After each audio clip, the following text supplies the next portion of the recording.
Perkenalkan, nama saya Emma Sutrisno Lasmono dari SMP Kristen Petra 4 Sidoarjo.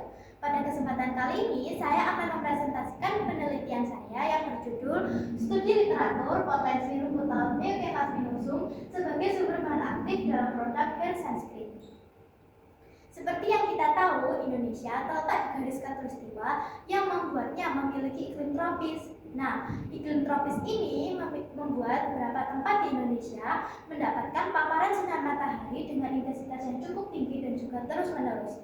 Paparan sinar matahari memang bagus untuk tubuh kita, namun dengan intensitas yang tinggi dan juga terus-menerus juga dapat menjadi dampak buruk bagi rambut kita. Salah satunya, rambut bisa menjadi kering, kusam, rusak, bahkan berubah warna. 70% merupakan wilayah perairan di Indonesia. Oleh karena itu, sumber daya alam hayati kelautannya potensinya sangat tinggi. Salah satu sumber daya alam hayati kelautan yang akan saya bahas adalah rumput laut. Rumput laut yang akan saya gunakan dalam penelitian kali ini adalah rumput laut Eucalyptus spinosum. Eucalyptus spinosum memiliki kandungan kimia seperti flavonoid, terpenoid, tannin, quinol, alkaloid, saponin, steroid, antosian, bahkan fenolit. Dalam penelitian kali ini, saya ingin menguji apakah kandungan-kandungan tersebut dapat lolos dalam uji DPPH dan juga uji SPF. Maka rumusan masalah saya adalah bagaimana potensi rumput laut Eucalyptus spinosum sebagai sumber bahan aktif dalam produk hair sunscreen. Penelitian tentang aktivitas hair sunscreen dalam rumput laut Eucalyptus spinosum belum pernah dilaporkan. Oleh karena itu, saya ingin mengkaji potensi rumput laut Eucalyptus spinosum sebagai sumber bahan aktif dalam produk hair sunscreen. Tahapan metodologi saya menggunakan cara studi literatur. Tahapan yang pertama yaitu searching. Searching atau pencarian digunakan untuk mencari informasi yang berhubungan dengan objek yang akan dibahas dengan kata kunci, uji DPPH, uji SPF, antioksidan, rumput laut, hair sunscreen, senyawa kimia, dan Eucalyptus spinosum. Tahapan yang kedua adalah tahapan selection. Selection atau seleksi digunakan untuk menyeleksi apakah informasi dan jurnal yang telah didapatkan dapat menjadi dasar dalam penelitian saya. Tahapan yang terakhir adalah tahapan analyze. Tahapan analyze atau analisa saya menggunakan cara parameter pembanding. Ada parameter pembanding uji DPPH dan juga parameter pembanding uji SPF. Yang pertama adalah uji DPPH.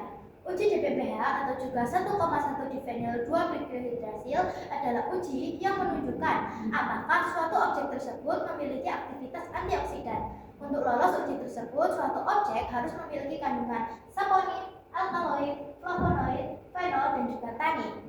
Bisa dilihat di sini bahwa semakin kecil IC50-nya, maka semakin besar pula aktivitas antioksidannya. Yang selanjutnya adalah uji SPF.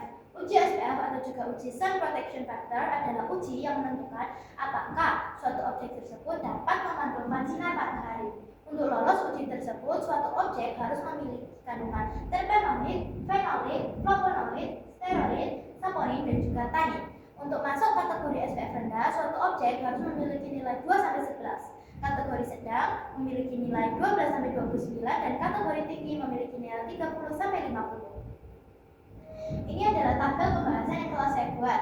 Bisa dilihat dari sini bahwa dalam uji DPPH, tanaman pembanding yang saya gunakan adalah buah miri, daun geriba, dan juga batang nilam. Dalam uji SPF, tanaman pembanding yang saya gunakan adalah bunga rosella, daun keraton, dan juga daun violet.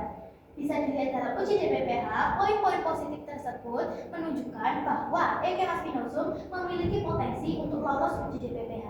Begitu pula dengan uji SPF. Poin-poin positif tersebut menunjukkan bahwa Eucalyptus spinosum memiliki potensi untuk lolos uji SPF. Maka dapat diasumsikan bahwa Eucalyptus spinosum memiliki potensi untuk digunakan sebagai bahan aktif dalam produk hair sunscreen. Namun, penelitian lebih lanjut sangat diperlukan untuk menguji keefektivitasan, stabilitas formula, dan juga keamanan jangka panjang. Penelitian ini sangat berpotensi untuk mengetahui apakah rumput laut Eucalyptus spinosum dapat menjadi sumber bahan aktif dalam produk hair sunscreen. Sekian dari presentasi saya Emma Sutrisno Lasmono, mohon izin undur diri. Terima kasih.